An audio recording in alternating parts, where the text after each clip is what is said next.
Acts 25. Paul appears before Festus.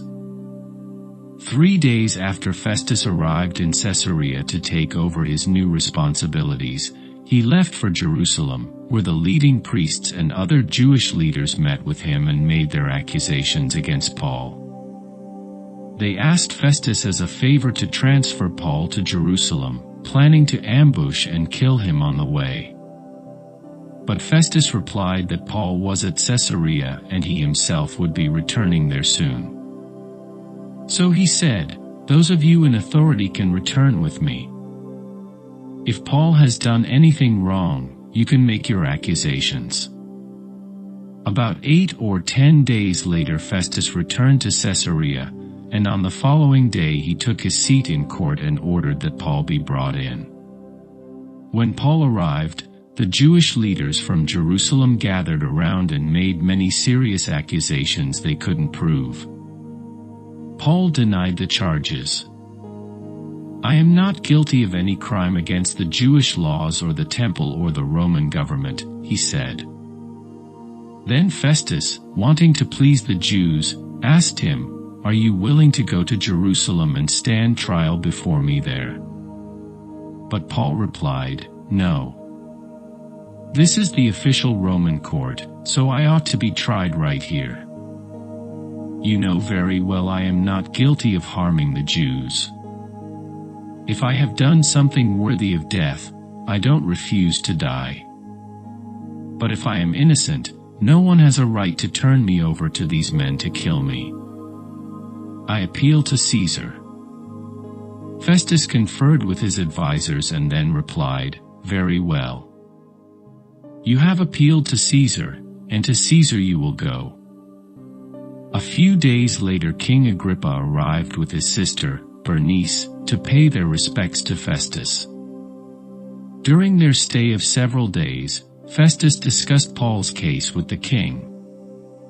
"There is a prisoner here," he told him, "whose case was left for me by Felix.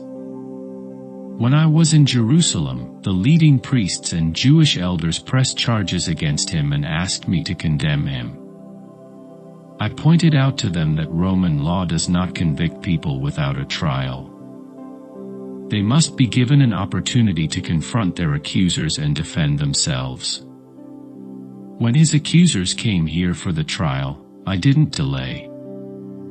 I called the case the very next day and ordered Paul brought in. But the accusations made against him weren't any of the crimes I expected. Instead, it was something about their religion and a dead man named Jesus, who Paul insists is alive. I was at a loss to know how to investigate these things, so I asked him whether he would be willing to stand trial on these charges in Jerusalem. But Paul appealed to have his case decided by the emperor. So I ordered that he be held in custody until I could arrange to send him to Caesar." "I'd like to hear the man myself," Agrippa said. And Festus replied, "You will, tomorrow." Paul speaks to Agrippa. So the next day Agrippa and Bernice arrived at the auditorium with great pomp, accompanied by military officers and prominent men of the city. Festus ordered that Paul be brought in. Then Festus said, "King Agrippa and all who are here, this is the man whose death is demanded by all the Jews, both here and in Jerusalem. But in my opinion he has done nothing deserving death. However, since he appealed his case to the emperor, I have decided to send him to Rome. But what shall I write the emperor? For there is no clear charge against him. So I have brought him before all of you, and especially you, King Agrippa, so that after we examine him, I might have something to write. For it makes no sense to send a prisoner to the emperor without specifying the charges against him.